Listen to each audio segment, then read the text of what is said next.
ఏ స్థలంలో జన్మిస్తాడు, ఆయన ఎక్కడ పెరుగుతాడు, ఎక్కడ పరిచర్య చేస్తాడు, ఆయన ఎటువంటి కార్యాలు చేయబోతున్నాడని అనేకమైన ప్రవచనములు, ప్రవక్తలు అనేకమైన సంవత్సరాలలో నుండి వాళ్ళు ఎంతగానో ఘోషిస్తూ ఉన్నప్పటికీ, కేకలు వేస్తూ ఉన్నప్పటికీ కూడా బిగ్గరగా అరిచి అనేక రకాలుగా ఆయన యొక్క జననము ఉద్దేశాన్ని గురించి ఎన్నోసార్లు ప్రకటిస్తూ ఉన్నప్పటికీ కూడా ఆ కాలంలోనూ మరియు ఈ కాలంలోనూ కూడా ప్రజలందరూ కూడా దేవుని యొక్క జననము ఉద్దేశాన్ని మర్చిపోతూ ఉన్నారండి.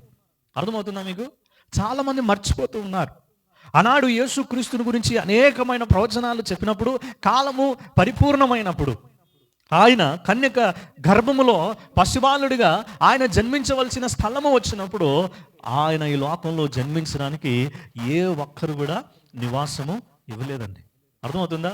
నిండు చులాలుగా ఆమె ఆ బిడ్డకు ఆ డెలివరీ సమయంలో, జన్మనివ్వవలసిన సమయంలో తండోపతండాలుగా ప్రజలందరూ కూడా వాళ్ళ యొక్క పేర్లను ఆ లిస్టులో జనాభా సంఖ్యలో చేర్చుకోవడానికి విస్తారమైన ప్రజలు వచ్చారు. అనగా వారి సొంత కార్యకలాపాలలో, కార్యక్రమాలలో వాళ్ళు నిమగ్నమైపోయి, బిజీ అయిపోయి దేవుని యొక్క ప్రవచన వాక్యాలను మర్చిపోతూ సేపు ఆయన భార్య వారిరువురును కూడా అయా ఆ సాయంకాల సమయంలో ఆమె నొప్పులతో బాధపడుతూ ఆ గ్రామంలో ప్రతి ఇంటికి వెళ్ళి తలుపు తట్టుతూ ఉందండి. చాలా జాగ్రత్తగా గమనించాలి ఈ మాటలు. ఏం చేస్తున్నారంట? ప్రతి ఇంటికి వెళ్ళి, నా భార్య నొప్పులతో వేదనతో బాధపడుతుందయ్యా, తట్టుకోలేని పరిస్థితులు ఉందమ్మా, ఎవరైనా కనికరము చూపించండి. ఎవరైనా తలుపు తీశారండి? మర్చిపోయారండి అందరూ కూడా.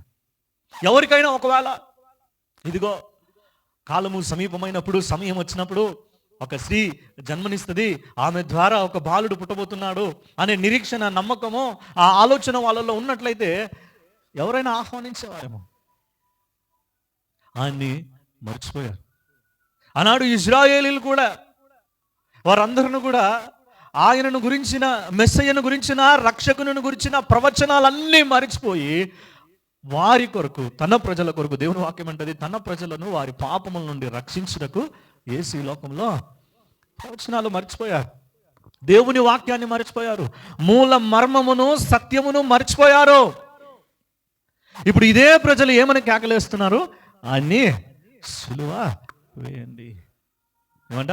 వారిని రక్షించడానికి, వారికి విడుదల కలిగించడానికి, వారున్న బంధకపు సంఖ్యలను విర్రగొట్టడానికి ఆయన ఈ లోకంలో జన్మించి ఉంటే ఇప్పుడు వీళ్ళు ఏం చేస్తున్నారంట? అదే దేవుణ్ణి సిలువ మరలా అపోస్తలుల కార్యంలో 2వ అధ్యాయంలో పేతురు పరిశుద్ధాత్మ చేత నింపబడి, అయ్యో ఇజ్రాయేలీయులారా, మీ యొద్దకు వచ్చిన మీ రక్షకుని మరలా ఆయన వెనకాలకు వెళ్ళి పాత నిబంధనలో దావీదు వంశమును దేవుడు ఏదైతే స్థిరపరుస్తాడన్న వాగ్దానాన్ని, ప్రవచనాన్ని తీసుకుని వాళ్ళకి బోధిస్తే అప్పుడు కానీ వాళ్ళకి జ్ఞానోదయం కాలేదండి. ఎంతసేపు పొలిటికల్గా, రాజకీయంగా మాకు ఒక రాజు వస్తాడు, మమ్మల్ని పరిపాలన చేస్తాడు అని రక్షకుని వీరందరూ కూడా ఏం చేశారు? నిర్లక్ష్యం చేశారు, సిలువ వేసేశారు. ఈరోజు క్రైస్తవ సంఘము, క్రైస్తవ సంఘాలు, నేటి సంఘం అంతా కూడా కేవలం జెరూసలేం సెంట్రల్ చర్చ్ ఒకటే కాదు కానీ సార్వత్రిక సంఘము డిసెంబర్ మాసం అంతా క్రీస్తునే మర్చిపోతారండి. ఎవరిని మర్చిపోతారు? యేసయ్యనే మర్చిపోతారు. చాలా బిజీ. దేవుణ్ణి మర్చిపోయేంత బిజీగా ఉంటాం మనం. దేవుణ్ణి ప్రార్థన చేయలేనంత బిజీగా ఉంటాం మనం. షాపింగ్ అంట, క్లీనింగ్ అంట. ఈరోజు కూడా చాలా మంది చర్చ్ మానేసి ఇళ్లలో శుభ్రం చేసుకుంటూ ఉంటారు, పెయింట్లు కొట్టుకుంటూ ఉంటారు. దైవజనంగా నిజమైన క్రిస్మస్ యేసయ్య మన హృదయంలో జన్మించిన ప్రతి రోజు కూడా, మన హృదయంలో ఆయన ఆరాధిస్తున్న ప్రతి రోజు కూడా జరుగుతుందండి. క్రిస్మస్ అనగా అర్థం ఏంటి? క్రీస్తుని ఆరాధన చేయడం. క్రైస్ట్ మాస్, క్రీస్తుని ఆరాధన చేయడం. నువ్వు ఎప్పుడైతే ఆయన సన్నిధిలో చేరి ఆయనని హృదయపూర్వకంగా ఆరాధన చేస్తున్నావో, ఈచ్ అండ్ ఎవ్రీ మూమెంట్, ప్రతి క్షణము కూడా ఆ ఆనందాన్ని, ఆ సంతోషాన్ని నువ్వు అనుభవిస్తావు. మనమేమో సంవత్సరం అంతా దేవుణ్ణి ఆరాధన చేస్తాం 11 నెలలు.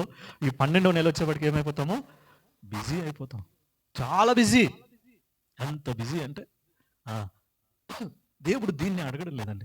నీ ఇంటికి రంగులు వేసుకున్నావా? నీ ఒంటి మీద ఖరీదైన వస్త్రాలు ధరించావా?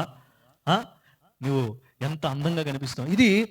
ఇదంతా కూడా ఏంటంటే ఒక కల్చర్ అన్నమాట. ఇది క్రిస్మస్ కల్చర్, పండుగ కల్చర్. ఇది పండుగ సాంప్రదాయం, పండుగ పద్ధతులు బైబిల్లో ఎక్కడా లేదు. పండుగ వస్తే నువ్వు కొత్త బట్టలు వేసుకోవాలా, ఇల్లంతా ఫుల్ షైనింగ్ అయిపోవాలా, దేవుడు ఏమన్నాడంటే నీ హృదయంలో జన్మించాలి, నీ జీవితంలో జన్మించాలి, నీ కుటుంబంలో జన్మించాలి, నీ బ్రతుకు మార్చబడాలి.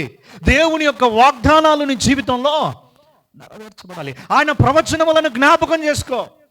ఈరోజు చాలా మంది డిసెంబర్ వస్తే దేవుణ్ణి మర్చిపోతారు. నిరాశ, నిస్పృహలో, కావాల్సినంత డబ్బులు జోబులో ఉండవు. వీళ్ళ చీరలు కొనుక్కోవడానికి, వీళ్ళ బట్టలు కొనుక్కోవడానికి, ఇళ్ళలో అది చేసుకోవడానికి, ఇది చేసుకోవడానికి. ఈ డిసెంబర్ మాసం వస్తే, ఈ క్రిస్మస్ సీజన్ వస్తే క్రైస్తవ కుటుంబాల్లో, సంఘాల్లో 11 నెలలు లేని గొడవలు ఈ 12వ నెలలోనే ఉంటాయండి. సమాధానం ఉండదు. ఏముండదు? గట్టిగా సమాధానం చెప్పాలి. ఏముండదు? దేవుడు చెప్పాడా ఇట్లా చేసుకోండి అని? ఆయన ఏమంటున్నాడు? ఆయన సమాధానమునకు కర్తయు, ఆయన సమాధానానికి అధిపతి అన్నాడు, ప్రిన్స్ ఆఫ్ పీస్ ఆయన. కానీ మనలో ఏముండదు? ఆ పీస్ లేదు. ఏం లేదు? ఆ పీస్ లేదు. మిస్ అయిపోతుంది. కలవరం, నిద్ర రాదు పడుకున్నా కూడా. అయ్యో, వాళ్ళు అంత ఖరీదు తీసుకున్నారే, వీళ్ళు ఇంత ఖరీదు తీసుకున్నారే, వాళ్ళు ఇంట్లో అట్లా డెకరేషన్లు చేసుకున్నారు, వీళ్ళు ఇంట్లో ఇట్లా డెకరేషన్లు చేసుకున్నారు, వాళ్ళంతా అలాంటి బట్టలు, ఇలాంటి బట్టలు, నాకు లేదే. ఈ పండుగని దేవుడు ఎక్స్పెక్ట్ చేయడం లేదండి నీ నుంచి. దేవుడు ఇటువంటి యొక్క పండుగను నీ నుంచి ఆశించడం లేదు. ఆయన ఈ లోకంలోనికి రావడానికి గల కారణం ఏంటంటే, ఇంకొక ప్రవచనాన్ని మీకు జ్ఞాపకం చేశాను. మలాకి గ్రంథం 4వ అధ్యాయం 2వ వచనంలో ఒక మాట ఉంటుంది చూడండి. 4వ అధ్యాయం 2వ వచనంలో, మలాకి గ్రంథంలో, అయితే నా నామమందు భయభక్తులు గల వారకు మీకు ఏం జరుగుతుందంట?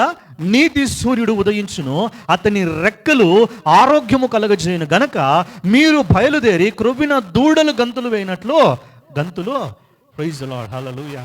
ఈ ప్రవచనము యేసయ్య ఈ లోకంలో జన్మించడానికి 400 సంవత్సరాలకు పూర్వము ప్రకటించబడి ఉన్నది.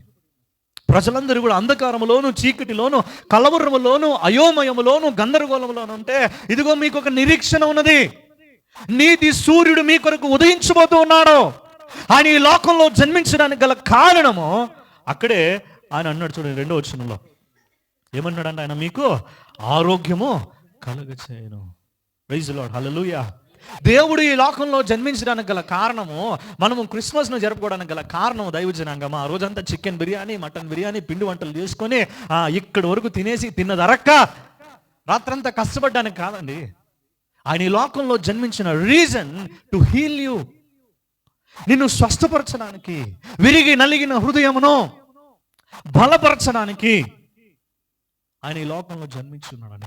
ఆయన క్షమాపణ లేకుండా, ఆయన యొక్క స్వస్థత లేకుండా, ఆయన యొక్క విడుదల లేకుండా ఇంకో 150 సంవత్సరాలు మనం కొత్త బట్టలు వేసుకుని చర్చలో కనిపించిన there is no true Christmas in your life. నీ జీవితంలో నిజమైన క్రిస్మస్ అనేది జరగదండి. ఆయన యొక్క ఆరోగ్యమును, అనగా ఆయన యొక్క స్వస్థతను నీ జీవితంలో, not only in your physical body, భౌతిక సంబంధమైన స్వస్థత గురించి నేను మాట్లాడడం లేదు. కడుపు నొప్పో, తలనొప్పో, నడుము నొప్పో రెగ్యులర్గా వస్తుంటాయి కదా, ఈ నొప్పులలో నుండి విడుదల గురించి నేను మాట్లాడడం లేదు. నీ ఆత్మకు దేవుని యొక్క స్వస్థత కావాలి, నీ ఆత్మకు దేవుని యొక్క విడుదల కావాలి, నీ ప్రాణమునకు దేవుడు ఆయన స్వస్థతను కలిగిస్తా ఉన్నాడు. దేవుడు అన్నాడు, నేను స్వస్థపరచు యెహోవాను, నేను మీకు వ్యతిరేకం కాదని. మీరు కొత్త బట్టలు ఎవరైనా కొనుక్కుంటే, అయ్యో మేము కొనుక్కున్నాం ఇప్పుడు ఎట్లాగా, మా ఇంటికి సున్నాలు కొట్టుకున్నాం ఎట్లాగంటే, నేను దానికి వ్యతిరేకం కాదు. హ్యాపీగా, సమాధానంగా, నెమ్మదితోనూ కుటుంబంలో ప్రేమ, ఐక్యత